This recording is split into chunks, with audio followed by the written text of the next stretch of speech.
ఏమంటారో చూద్దాం. జగడం సత్యనారాయణ గారు మీ నాయకుడైతే స్ట్రగుల్ అవుతున్నారు. అందరూ ఎంపీలకి కూడా డైరెక్షన్స్ ఇచ్చారు. ఒక్కొక్కరికి ఒక్కొక్క డిపార్ట్మెంట్ అలొకేట్ చేసి unit to go to particular department, లేకపోతే కేంద్రంలో ఆ మంత్రులు ఎవరున్నారో వాళ్ళని కలవండి, మనకి పెండింగ్లో ఏమైనా ఉన్నాయో క్లియర్ చేయించుకోండి, అలాగే రాబట్టుకోవాల్సిన నిధులకి ఏమైనా స్కోప్ ఉందేమో, ప్లాట్ఫామ్ ఉందేమో చెక్ చేయండి, ఇవన్నీ చెప్తున్నారు. వాళ్ళందరూ అదే మిషన్ మీద ఉన్నారు. ఇన్ఫ్యాక్ట్ నిన్న కృష్ణదేవరాయలు గారు, కేంద్ర మంత్రి రామ్మోహన్ రెడ్డి గారు, అలాగే కేశినేని చిన్ని విజయవాడ ఎంపీ వారు వీళ్ళందరూ మాట్లాడుతున్నప్పుడు ఆ ఇంటరాక్షన్లో బయటపడిన విషయం ఏంటంటే కొంత డిసప్పాయింటెడ్ టోన్లో ఉన్నారు మీ ఎంపీలు. అంటే వెళ్ళంగానే వాళ్ళకి వైసీపీ చేసిన అక్రమాల చిట్టా చూపిస్తున్నారట. ముందరకాళ్ళకి బంధం ఏంటే కదా, దీన్ని ఎలా ఓవర్కమ్ చేస్తారు, అధిగమిస్తారు మీరు? వాసుదేవన్ గారు, డిబేట్ నిర్వహిస్తున్న మీకు 99 ప్రేక్షకులకి, అదేవిధంగా ప్యానల్లో కూర్చున్నటువంటి పెద్దలకు, పార్టీ నేతలకు ప్రత్యేకమైనటువంటి శుభోదయం సార్.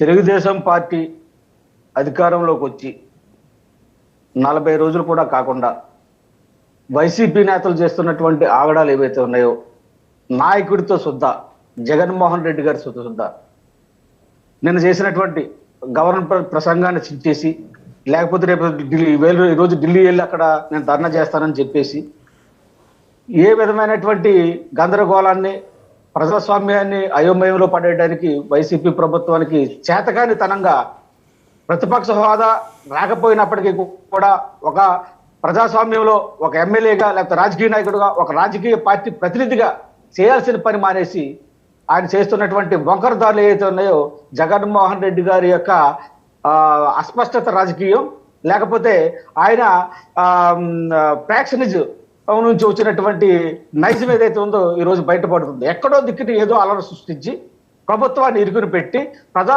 పరిపాలన ముందుకెళ్లకుండా సాగాలని చూస్తున్నటువంటి విషయాలు ఏవైతే ఆయన ఇరుకుని పెడితే ఇరుకుని పడిపోయేంత బలహీనమైన స్థితిలో మీరు లేరు. 164 మీ నెంబర్ గుర్తుపెట్టుకోండి. 164 నెంబర్ గురించే నేను మాట్లాడుతున్నాను సార్, ఖచ్చితంగా. ఎందుకంటే మాకు ఇండివిజువల్ గా 134 ఉన్నప్పటికీ కూడా దాంట్లో ఉన్నటువంటి పరిస్థితులను బట్టి కూడా మేము పరిపాలనా పద్ధతిని ఎంచుకున్నాం. చంద్రబాబు నాయుడు గారు సీనియారిటీని ఉపయోగించి ప్రజాస్వామ్యాన్ని కాపాడుకుంటూ ఆంధ్రప్రదేశ్కి రావాల్సినటువంటి ప్రతి పైసాను రాబట్టుకుని ఇక్కడ ఎలా సర్వైవ్ చేస్తూ రేపొద్దున పరిపాలన ఇవ్వాలని చెప్పేసి ముందుకెళ్తున్న తరుణంలో జగన్మోహన్ రెడ్డి గారు ఈ నిన్న చూడండి బదనపల్లిలో మరి వాళ్ళ భూదందాలకు సంబంధించినటువంటి అసెంట్ భూములకు సంబంధించిన ఫైల్స్ తగలబెట్టినటువంటి విధానం దగ్గర నుంచి మనం చూస్తే, లేకపోతే ఈ రోజే వాళ్ళు 36 ఏదో హత్యలు జరిగిపోయాయి, లేకపోతే కూలీలు జరిగిపోయాయి, ఏదో జరిగిపోయాయని చెప్పేసి లిస్టు ఒకటి గవర్నమెంట్కి ఇస్తున్నటువంటి సందర్భంలో హోమ్ మినిస్టర్ గారు కూడా సవాల్ చేసి, రండి మీరు ఏమో ప్రూఫ్స్ ఉన్నాయో ఇవ్వండి, ఇవ్వకపోతే మీ మీద జగన్మోహన్ రెడ్డి గారు మీ మీద ఎందుకు కేసు కట్టకూడదని డైరెక్ట్ గా హోమ్ మినిస్టర్ గారు ప్రశ్నించినటువంటి సందర్భాన్ని ప్రజాస్వామ్యంలో మనం ఖచ్చితంగా ఈ రోజు చూస్తూ ఉన్నాం. అంటే అది పరిపాలనా విధానం. ఎందుకంటే వీళ్ళకిలాగా జరిగిపోయినటువంటి, లేకపోతే వీళ్ళ పరిపాలనా విధానంలో కొన్ని హత్యలు, మానభంగాలు జరిగితే, బడుగు బలహీన వర్గాలకు, దళితులకు కూడా అనేక అన్యాయాలు జరిగితే ప్రశ్నించకుండా నోరు మూసుకుని కూర్చున్నటువంటి నా అక్కలు, నా చెల్లెళ్ళు, నా మైనార్టీలు అన్నటువంటి జగన్మోహన్ రెడ్డి గారు నిన్న ఒక మైనార్టీ సంబంధించినటువంటి గవర్నర్ గారు ప్రసంగం చేస్తుంటే కనీస గౌరవ మర్యాద ఇవ్వకుండా ఈయన చేసినటువంటి సందర్భం, నిన్నే నల్లకొండ వేసుకుని వచ్చేసినటువంటి ఒక 30 రోజుల్లోనే ఇక్కడ ఏదో జరిగిపోయిందని చెప్పేసి నిన్నే నల్లకొండ వేసుకుని వచ్చి నిరసన తెలుపుతున్నాడంటే ఇతను ఎంత అన్ఫిట్ రాజకీయవేత్త. ప్రజాస్వామ్యంలో ఈయన ఫ్యాక్షనిజానికి పనికొస్తాడు తప్ప ఫ్యాక్షనిజానికి రాజుతున్నాం, అంతేగాని ప్రజాస్వామ్యానికి రాజు కాలేడు ఎప్పటికీ కూడా. ఎందుకంటే ఇతనికి అటువంటి ప్రజలు గుర్తించి అటువంటి మ్యాండటరీ 11తో సరిపెట్టితే అది కూడా తెలుసుకోకుండా, అయ్యో ఎందుకని మనకి విధమైన పరిస్థితి వచ్చింది, ఏదో మనం సుజాత గారు ఆయన మాట్లాడియండి. సుజాత గారు ప్లీజ్ డోంట్ ఇంటర్వ్యూ.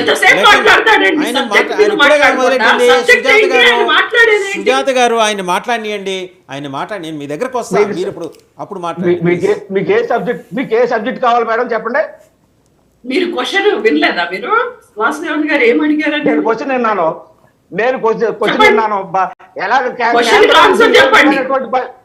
కేంద్రం నుంచి ఏ విధమైన సపోర్ట్ తీసుకుంటారో, ఎలా ముందుకెళ్తారో అక్కడ మీకు ఉన్నటువంటి అవాంతరాలు జరుగుతున్నాయి కాబట్టి మీకు అక్కడ ఏదో మొండి చేసి చూపించే ప్రభుత్వం, కేంద్ర ప్రభుత్వం చేపడుతుంది కాబట్టి అక్కడ గత ప్రభుత్వంలో జరిగినటువంటి అన్యాయాలను మీకు చూపిస్తుంది కాబట్టి మీరు ఏం మాట్లాడతారో, ఎలా స్పందిస్తారో, ఎలా వెళ్తారో అని అడుగుతున్నారు సార్.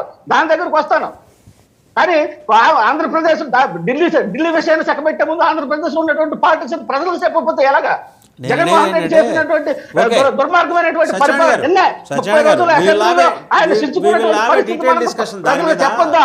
సత్యనారాయణ గారు, నేను అడిగింది ఏంటంటే మీ ముగ్గురు ఎంపీలు కేంద్ర మంత్రి, అదే రామ్మోహన్ నాయుడు గారు, అలాగే మిగిలిన మీ ఇద్దరు ఎంపీలు కృష్ణదేవరాయలు గారు, కేశినేని చిన్ని గారు, వారు మాట్లాడింది ఏంటి? మేము ఏదైనా రిప్రజెంటేషన్ తోటి, అంటే ఎంపీలు, ఆయనంటే ఏకంగా యూనియన్ మినిస్టర్ అనుకోండి రామ్మోహన్ నాయుడు గారు, వెళ్తే ఆ డిపార్ట్మెంట్కి సంబంధిత శాఖ మంత్రులు ఏమంటున్నారంటే, అయ్యా ఈ వైసీపీ చేసిన అక్రమాలు, వాళ్ళ అవినీతి చిట్టా చూడండి, దీని నుంచి మీరు తేరుకోవాలంటే మీరు ఇప్పుడు మీకు అదనంగా మేము ఫండ్స్ ఇవ్వాలంటే ఎక్కడి నుంచి తీసుకొచ్చిస్తాం, ముందర దీని లెక్కలేంది అని అడుగుతున్నారు. ఆ లెక్కలేంది అని అడుగుతున్నప్పుడు కొంత డిసప్పాయింటెడ్ మూడ్లోకి వెళ్తున్నది కూటమి ఎంపీలు. నేను అందరికీ చెప్తున్నా, కూటమి ఎంపీలు అంటే మీరే కాదు, జనసేన ఎంపీలు 2 ఉన్నారు, అలాగే ఇంకా మిగిలిన బీజేపీ ఎంపీలు ఉన్నారు. మరి ఇవన్నీ కూడా చూడండి ఒకసారి. వీళ్ళందరినీ కూడా చంద్రబాబు నాయుడు గారు ఖచ్చితంగా మానిటరింగ్ చేసి వాళ్ళు ఏ విధమైనటువంటి మొండి చేయి మనకు చూపించాలనుకుంటున్నారో దానికి ప్రతీకగా ఖచ్చితంగా చంద్రబాబు నాయుడు గారి నాయకత్వం పనిచేస్తుంది. ఆ సత్తా చంద్రబాబు నాయుడు గారికి ఉంది.